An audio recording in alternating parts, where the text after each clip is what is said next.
G'day beautiful people, it's Jeff the Lazy Iowan, and today we are working on a Club Cadet RZTS. You have no idea how many times I had to take that.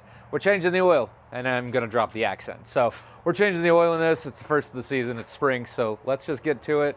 I'm gonna show you exactly how to do it in case you wanna do it yourself and save yourself like 200 bucks, because that's what they charge me at my implement store. And to prove to you that this is the very first time this thing's been started, I haven't cleaned it since last year. The trickle charger is still on, so we're gonna go ahead and take that bad boy off. And because this is a second-hander from my father who didn't maintain anything, we're gonna throw some starter fluid in it so that it'll actually start. Will it start? We'll never know. All right, you can probably hear it running in the background, but I'm gonna let that thing run for 5 minutes so that it'll be nice and heated up and all the oil will just come running right out. It's optional, but in order to get the most amount of gunk and everything out of there, I'm gonna let it run for a minute.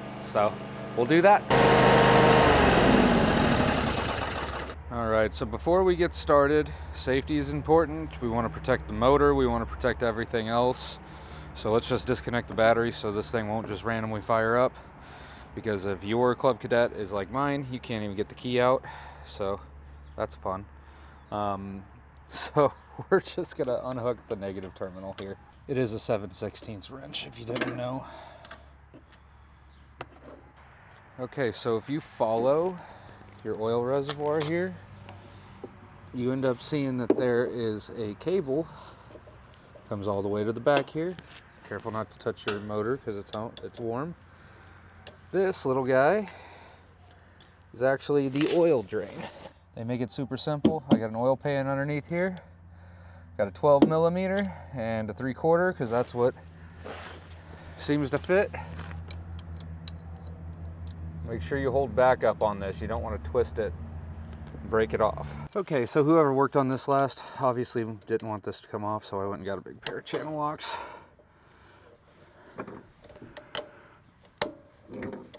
And this is essentially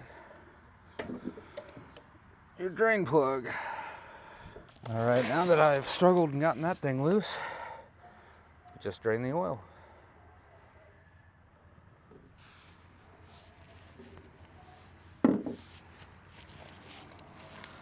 And I'm gonna leave this draining for an extended period of time because I just so happen to have left the old oil filter that I need to replace at the other house.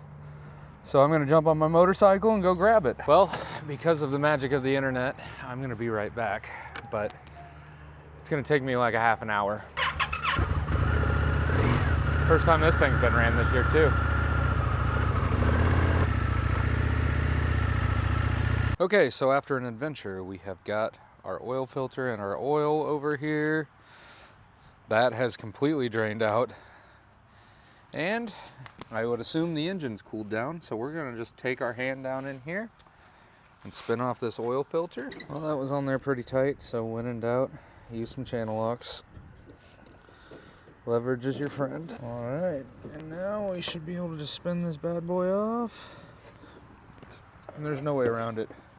You're gonna get some oil just the way that it's set up, but that's fine. I'm gonna let it leak out and into my oil pan. So there should be a hole right here. Little baby oil filter. Check it out. Okay, so once we've got the oil filter, we take the new one, take the top off of it, and if you've never put an oil filter on before, open up your oil, take a little bit on your finger, and rub it around the top part of your oil filter here. That creates a perfect seal when you spin it on. Okay, we have our oil filter that has been freshly oiled, and we just got to sneak in and spin it on. And then once it makes contact, we're going to spin it another half of a turn just till it gets tight. You don't have to wrench these things on there. All right, the next thing that we need to do is replace our plug. So take our plug and screw it in.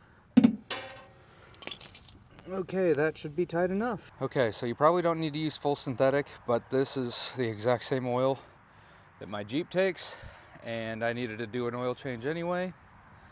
So I went ahead and bought the oil for the Jeep and the lawnmower the same. This takes 2 quarts, so we are going to pull this out of here.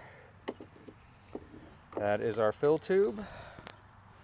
And then everybody's favorite, homemade funnel, because I don't know where mine is, which just so happens to perfectly fit in there. Oil capacity is 2 quarts, so I'm just going to dump the first quart in, because we know it's going to take all of it. Had to check to make sure it was recording, so we've got our second quart of oil we're going to dump in. All right, so I read online that some places it was only 1.9 quarts, so I'm going to stop it there. Replace my dip tube. Now that we have oil, we can rehook the battery up. Okay, so the next step is to hook your battery back up so that we're good there. And then we're gonna fire her up and then let her run for a couple minutes and then check the oil level. Okay, after letting it run, wipe off the excess oil, stick the dipstick all the way back down, pull it out, and check your oil level. This looks like it's on the upper level. Perfect. That's what we like to see. And the oil is clear, unlike the old stuff. So if you found this video helpful, make sure that you hit the like button so YouTube knows to push this to more people. And then also, I did an entire video on how to service a push mower, because chances are if you have one of these, you also have a push mower. And there we did sharpening the lawnmower blades, changing the oil, and cleaning the air filter, and changing the spark plug. So if you need to know how to do that, video's right here. Otherwise, I'll see you in the next one. Thank you so much.